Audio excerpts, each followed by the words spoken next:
Hello everybody and welcome to Toyah at Home. It's a gloriously sunny day, but it's still a bit cold out there.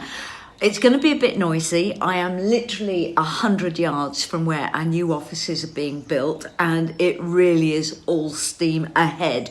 Everything is going on this week. The roofs are going up, the wood's going up in the structures. Yep, you can hear it banging away. So it's been an amazing week. Simon Darlow, myself and Fripp have finished Slave to the Rhythm.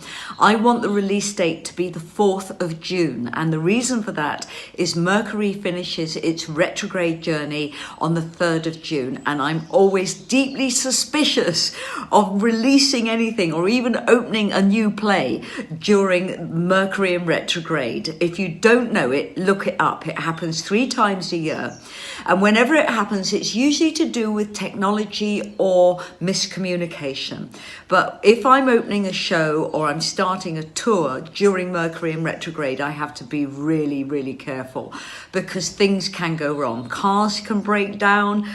PAs can play up, phones definitely play up, as do computers, but also people have misunderstandings. And Slave to the Rhythm is a very special project because when Simon wrote it, I was the first female to sing on it.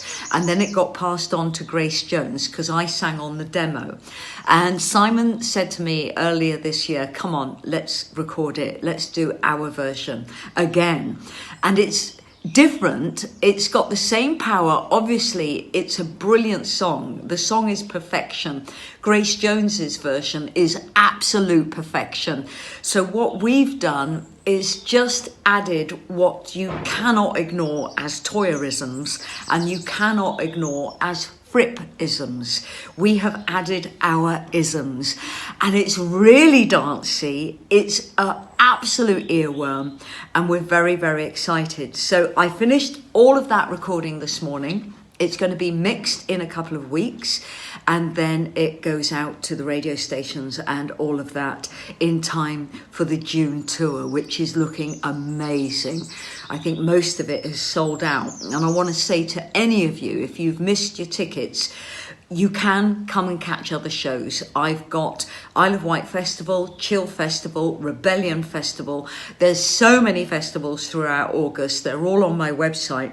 And then in the autumn, we hit the UK with the Anthem tour and the release of Anthem.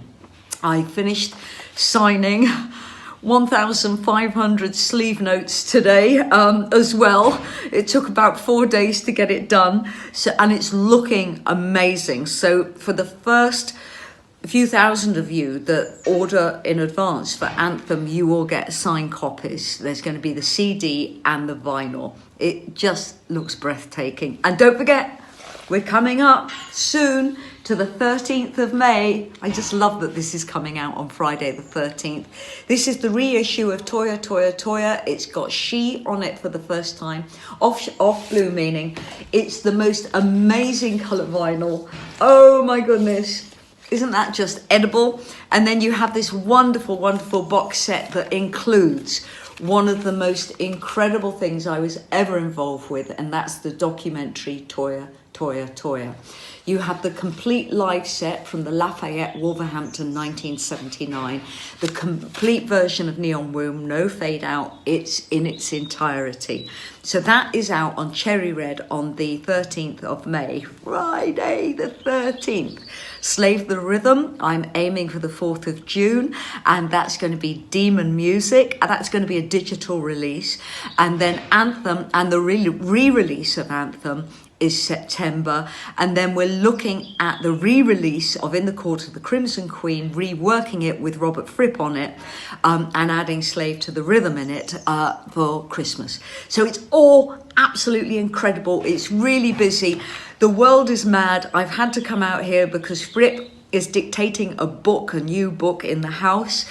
I've got camera crews arriving, documentaries. I'm doing about 4 a week at the moment, which is amazing. So today we are going to be talking about Jungles of Jupiter. When I received the backing track for Jungles of Jupiter, I was making Blue Marigold, Tales of the Unexpected in Norwich, in which I played the female lead. And it meant that the band had to create backing tracks. They created songs, just the music, without me being there. And I got this incredibly pleasant surprise when Joel Bogan sent me a cassette tape of about 14 tracks, and they were gorgeous. On these tracks were all the backing music for what was to become I Want to Be Free, Demolition Men, I Am, Marseille Boy, Elocution Lessons, Angels and Demons. Oh, that was already out. That came out on the EP with It's a Mystery. You had Alien, We Are Obsolete. All of these were just there in their musical form while I was acting on camera in Norwich. And I could just tell how magical it was going to be. The new band lineup as of January 1981 was Nigel Glocker. He's now the drummer in Saxon and has been for many decades. Phil Spalding, who went on to work with Right Said Fred. I think he's with Right Said Fred now, but he did a lot of work with Robbie Williams. Joel Bogan, myself, and Adrian Lee, who went on to be in Mike Rutherford's band. So there's just this most incredible lineup of musicians, and it has to have been one of the happiest albums to make of my entire life. Once I received these backing tracks, we had a 2-week window for me to write the lyrics in, to go into the studio, record it all, and then get it to the record company. And it was an exciting time because the deadline was so tight. There was no procrastination. I would get up very early every morning in this 2-week period, get up about 6 in the morning, and I would not leave my writing room. At that time I lived in Hendon in London, North London. I would not leave my writing room from 6 in the morning till 12 midday until I had a song written that day. And for some reason, by some miraculous reason, and you will hear artists say this many times before, it came from somewhere else. The lyrics just appeared, and they were powerful. They were right for me at the time. I had a kind of creative fluidity that I just pray for every day, but it's very rare this happens, and it happened in this moment, which was February, early March 1981. And everything flowed, and I got to writing Jungles of Jupiter, which was about the 5th or 4th song that I was to write in the whole of the anthem sequence. And I was just so in love with this track. The co-writers are myself, Wilcox doing the lyrics, and then the music was Bogan Spalding, and I created the vocal melody lines. I love the intro. I love that it was descriptive. I've always felt that on stage a song should have a journey and should take the audience on a journey of feeling of solitariness, standing alone on a beach, and then suddenly the storm comes, and then the storm gets bigger, and then suddenly the storm goes. So you take this audience on this magnetic journey, electromagnetic journey of Mother Nature within the performance space, and Jungles of Jupiter definitely does that. So when I started writing the lyric, the chorus came last, as did the outro, which I think is one of the most beautiful outros in the world. So the outro says, "Wingless angels in soundless flight draw their swords and lacerate the night." Now, one of my proudest moments was at the end of 1981. I get a parcel from France, and it's a book called The Fury, written by a very well-known French author. And I opened the book up, and the dedication was, "Wingless angels in soundless flight draw their swords and lacerate the night, Toyah." And I was just so proud, and the author wrote me a letter in English saying that Jungles of Jupiter so inspired him that it encouraged him to complete his book, and it did really, really well. Now, the rest of the song is definitely influenced by Lord of the Rings, which I read when I was about 14, 15, 16. It took me that many years to read it, but it changed me forever, because I think if humanity keeps talking about elves and fairies and otherness and magical creatures, then I firmly believe that they exist on another vibrational level. So here we are, our beautiful souls, our wonderful spirits live in this body. This body is all energy and vibration, color and light. It vibrates at a certain vibration, which means it can only recognize its own vibrations.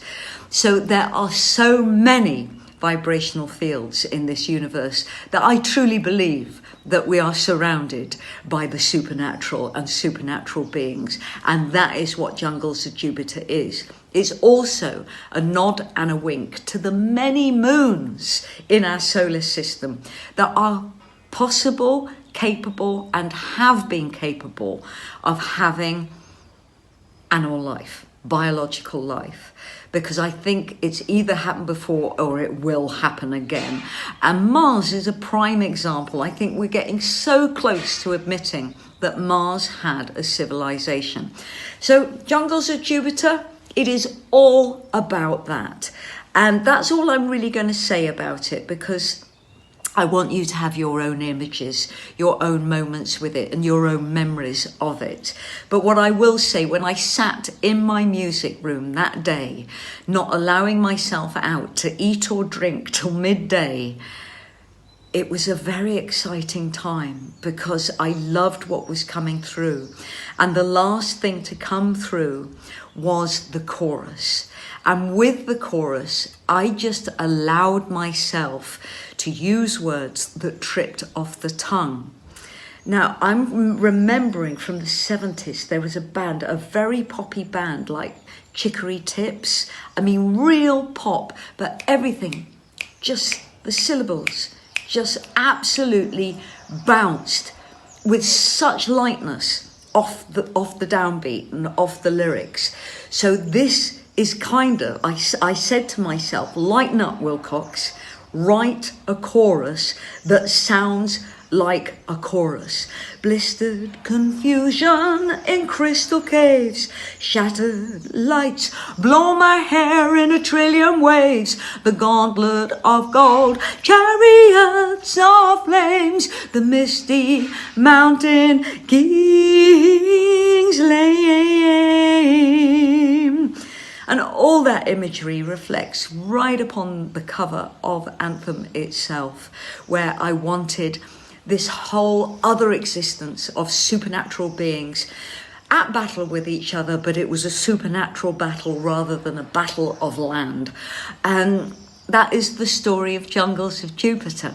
So everyone, thank you so much for joining me today outside in quite a noisy garden.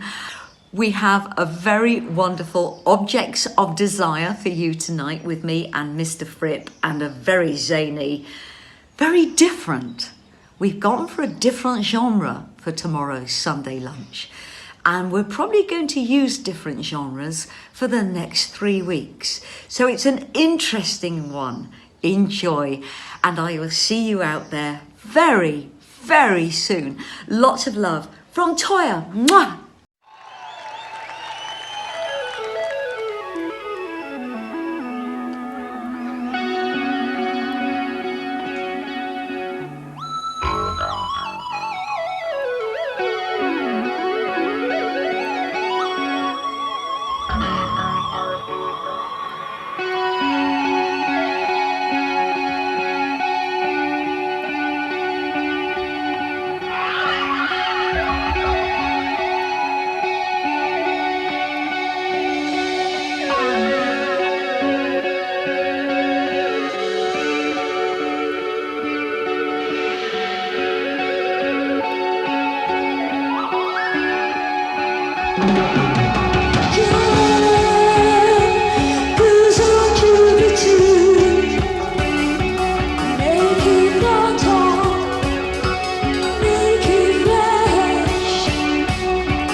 whisper secrets and sweet sounds.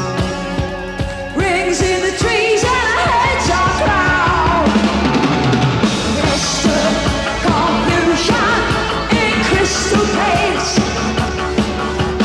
Shattered lights blow the air in a trillion waves. The gauntlets of gold, chariots of blaze. The misty mountain gates. Send me a city and build it deep within the land where the real people sleep. The jewel and the grail, the eye and the ice. Watch it, watch me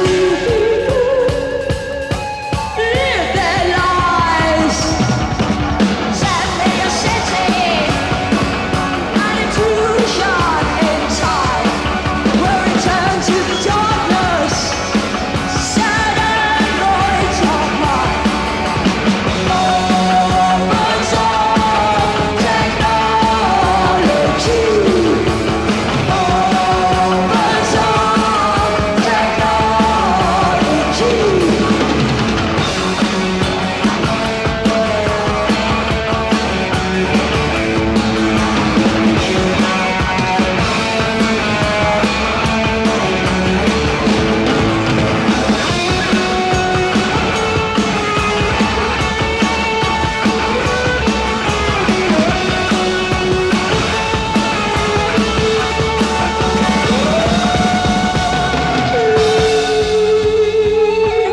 Los angels, its harmless flights, draw their souls and lacerate the night. Villagers blues are Jupiter. They keep your tongue, they keep flesh.